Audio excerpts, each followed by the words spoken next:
नमस्कार। आज की इस वीडियो में हम बात करेंगे प्री डीएलएड प्रवेश परीक्षा 2018 में पूछे गए सामान्य ज्ञान और सामान्य हिंदी के प्रश्नों के बारे में। सामान्य ज्ञान से पूछा गया प्रश्न है, शिक्षा का अधिकार भारत के संविधान में किस संवैधानिक संशोधन द्वारा लाया गया? ऑप्शन है 84वां संविधान संशोधन, 42वां संविधान संशोधन, 86वां संविधान संशोधन या उपरोक्त में कोई नहीं। तो इसका सही आंसर है ऑप्शन सी 86वां संविधान संशोधन। शिक्षा का अधिकार भारत के संविधान में 86वां संविधान संशोधन द्वारा लाया गया। 86वें संविधान संशोधन अधिनियम 2002 में अनुच्छेद 21A जोड़ा गया, जो यह घोषणा करता है कि राज्य 6 से 14 वर्ष की आयु के सभी बच्चों को निःशुल्क और अनिवार्य शिक्षा प्रदान करेगा। 86वें संविधान संशोधन के द्वारा प्रारंभिक शिक्षा को मौलिक अधिकार बना दिया गया है। अगला प्रश्न है, निम्नलिखित में से किसे नोबेल पुरस्कार प्राप्त नहीं हुआ? ऑप्शन है CV Raman, Rabindranath Tagore, mother Teresa या उपरोक्त में कोई नहीं। इसका सही आंसर है ऑप्शन डी, उपरोक्त में कोई नहीं। सीवी रमन, रविंद्रनाथ टैगोर और मदर टेरेसा, इन तीनों को ही नोबेल पुरस्कार प्राप्त किया है। सीवी रमन को सन 1930 में नोबेल पुरस्कार दिया गया है। इसी तरह से रविंद्रनाथ टैगोर को सन 1913 में और मदर टेरेसा को सन 1979 को नोबेल पुरस्कार दिया गया है। अगला प्रश्न है, एयर कंडीशनिंग का आविष्कार किसने किया? ऑप्शन है Alan M Turing, W M Carrier, Lewis Waterman या उपरोक्त में कोई नहीं। सही आंसर है option B, W M Carrier. Air conditioning का आविष्कार डब्ल्यू एम कैरियर के द्वारा किया गया है। अगला प्रश्न है, बैक्टीरिया का शुद्ध कल्चर सर्वप्रथम किसने किया? ऑप्शन है अटोनी वैन लेeuwenhoek, एडवर्ड जेनर, रॉबर्ट कोच या उपरोक्त में कोई नहीं। सही आंसर है ऑप्शन सी, रॉबर्ट कोच के द्वारा। बैक्टीरिया का शुद्ध कल्चर सर्वप्रथम रॉबर्ट कोच ने किया था। अगला प्रश्न है, इस राज्य का नवीनतम राजस्व संभाग कौन सा है? ऑप्शन है जसपुर, दुर्ग, राजनांदगांव, दंतेवाड़ा। तो दिए गए ऑप्शन में छत्तीसगढ़ राज्य का नवीनतम संभाग है वो है दुर्ग। अगला प्रश्न है, प्रधानमंत्री जन धन योजना के संबंध में क्या सही नहीं है? तो इस वाले प्रश्न को व्यापम के फाइनल आंसर में विलोपित किया गया है। अगला प्रश्न है, इस राज्य में खनन एवं उत्खनन किस क्षेत्र में शामिल है? ऑप्शन है प्राथमिक क्षेत्र, द्वितीयक क्षेत्र, तृतीयक क्षेत्र या इनमें से कोई नहीं। सही आंसर है ऑप्शन ए, प्राथमिक क्षेत्र। खनन एवं उत्खनन प्राथमिक क्षेत्र के अंतर्गत आता है। उस प्रमुख महानुभाव का नाम बताएं जिसने पंचायती राज्य व्यवस्था का विरोध किया था। ऑप्शन है जवाहरलाल नेहरू, जेबी कृपलानी, डॉक्टर भीमराव अंबेडकर या विजय लक्ष्मी पंडित। सही आंसर है ऑप्शन बी, जेबी कृपलानी। आईने अकबरी पुस्तक किसने लिखी है? ऑप्शन है बाबर, हुमायूं, अबुल फजल या मोहम्मद सागे मुस्तैन खान। सही आंसर है ऑप्शन सी, अबुल फजल के द्वारा। आईने अकबरी पुस्तक लिखा गया है अबुल फजल के द्वारा। राजा राम मोहन राय किससे संबंधित नहीं थे? ऑप्शन है सती प्रथा बंद करना, विधवा पुनर्विवाह, अंग्रेजी को बढ़ावा देना या संस्कृत शिक्षा। सही आंसर है ऑप्शन सी, अंग्रेजी को बढ़ावा देना। राजा राम मोहन राय अंग्रेजी को बढ़ावा देने से संबंधित नहीं थे। बाकी तीनों ही ऑप्शन सती प्रथा बंद करना, विधवा पुनर्विवाह और संस्कृत शिक्षा, इन तीनों से राजा राम मोहन राय संबंधित थे। अगला प्रश्न है, व्हेन सॉन्ग किस शताब्दी में भारतवर्ष आया था? ऑप्शन है 6वीं शताब्दी, 7वीं शताब्दी, 8वीं शताब्दी या उपरोक्त में कोई नहीं। इसका सही आंसर है ऑप्शन बी, 7वीं शताब्दी। 7वीं शताब्दी में हेम सॉन्ग भारतवर्ष आया था। एक राज्य का राज्यपाल भारत के संविधान के किस अनुच्छेद में नियुक्त किया जाता है? ऑप्शन है अनुच्छेद 155, अनुच्छेद 156, अनुच्छेद 157 या उपरोक्त में कोई नहीं। इसका सही आंसर है ऑप्शन बी, अनुच्छेद 156। एक राज्य का राज्यपाल भारत के संविधान के अनुच्छेद 156 के तहत नियुक्त किया जाता है।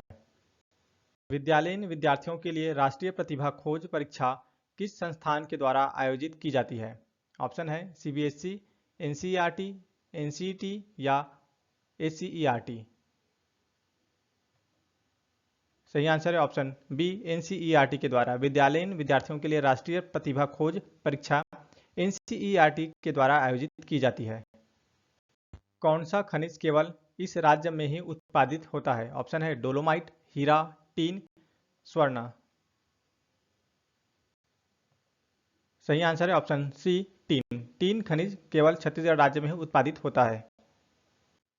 निम्नलिखित में से किस राज्य का समुद्र तट सबसे लंबा है? ऑप्शन है गुजरात, केरल, महाराष्ट्र या तमिलनाडु। तो दिए गए ऑप्शन में सबसे लंबा समुद्री तट सीमा बनाने वाला राज्य है वो है ऑप्शन ए, गुजरात। भारत में कितने राज्यों से कर्क रेखा गुजरती है? ऑप्शन है 8, 9, 10 या 11। सही आंसर है ऑप्शन ए, 8। भारत में 8 राज्यों से कर्क रेखा होकर गुजरती है। गुजरात, राजस्थान, मध्य प्रदेश, छत्तीसगढ़, झारखंड, पश्चिम बंगाल, त्रिपुरा और मिजोरम से। निम्नलिखित में से कौन सा बीमारी वायरस से होता है? ऑप्शन है स्मॉल पॉक्स, रेबीज, डेंगू या उपरोक्त सभी। सही आंसर है ऑप्शन डी, उपरोक्त सभी। स्मॉल पॉक्स, रेबीज, डेंगू ये तीनों ही बीमारी वायरस से होता है। किस जिले में बाढ़ नवापारा अभयारण्य स्थित है? ऑप्शन है धमतरी, महासमुंद, बिलासपुर या उत्तर बस्तर। सही आंसर है ऑप्शन बी, महासमुंद। महासमुंद जिले में बाढ़ नवापारा अभयारण्य स्थित है। किस दिन जनसंख्या दिवस मनाया जाता है? ऑप्शन है 11 जुलाई, 11 जून, 11 जनवरी या 11 अगस्त। सही आंसर है ऑप्शन ए, 11 जुलाई। 11 जुलाई को जनसंख्या दिवस मनाया जाता है। निम्नलिखित में से किस मिट्टी पर नए जमाव होते रहते हैं? ऑप्शन है खादर मिट्टी, लाल मिट्टी, काली मिट्टी या पर्वतीय मिट्टी। सही आंसर है ऑप्शन ए, खादर मिट्टी। खादर मिट्टी पर नए जमाव होते रहते हैं। नवीन जलोढ़ मिट्टी को खादर मिट्टी कहते हैं और पुराने जलोढ़ मिट्टी को बांगर मिट्टी कहते हैं। सामान्य हिंदी से पूछा गया प्रश्न है, गमला किस भाषा का शब्द है? ऑप्शन है संस्कृत, अरबी, फारसी या पुर्तगाली। इसका सही आंसर है ऑप्शन डी, पुर्तगाली। गमला पुर्तगाली भाषा का शब्द है। रात्रि का पर्यायवाची नहीं है। ऑप्शन है सर्वरी, त्रियामा, क्षणप्रभा या छंदा। तो दिए गए ऑप्शन में रात्रि का पर्यायवाची शब्द नहीं है वो है ऑप्शन सी, क्षणप्रभा। बाकी तीनों ऑप्शन सर्वरी, त्रियामा और छंदा ये तीनों ही रात्रि का पर्यायवाची शब्द है। निम्न में मुहावरे का सही रूप कौन सा है? ऑप्शन है उस पर घड़ों पानी गिर गया, उस पर घड़ों पानी उड़ल गया, उस पर घड़ों पानी डल गया या उस पर घड़ों पानी पड़ गया। तो दिए गए ऑप्शन में मुहावरे का सही रूप है वह ऑप्शन डी, उस पर घड़ों पानी पड़ गया। उस पर घड़ों पानी पड़ गया मुहावरे का अर्थ होता है अत्यधिक लज्जित होना। अगला प्रश्न है, अच्छे लेखन के लिए ऑप्शन है अच्छे अच्छे ग्रंथों का अध्ययन करना चाहिए, छंदों का ज्ञान होना चाहिए, शब्दों के आडंबर पर ध्यान देना चाहिए या उपर्युक्त सभी। तो इसका सही आंसर है ऑप्शन ए, अच्छे अच्छे ग्रंथों का अध्ययन करना चाहिए। अच्छे लेखन के लिए अच्छे अच्छे ग्रंथों का अध्ययन करना चाहिए। अनुनासिक निम्न में से किसका गुण है? ऑप्शन है व्यंजन, स्वर, मात्रा या वर्तनी।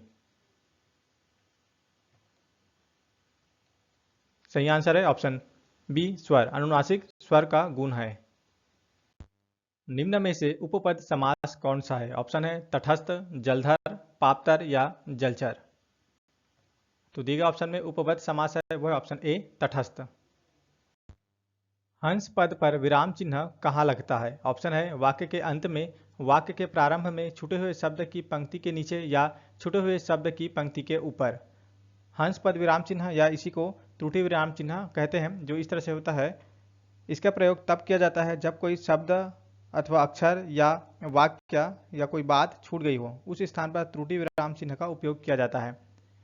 तो व्यापम के अनुसार इसका आंसर वाक्य के अंत में ऑप्शन ए लिया गया है। देखिए 87 का ए।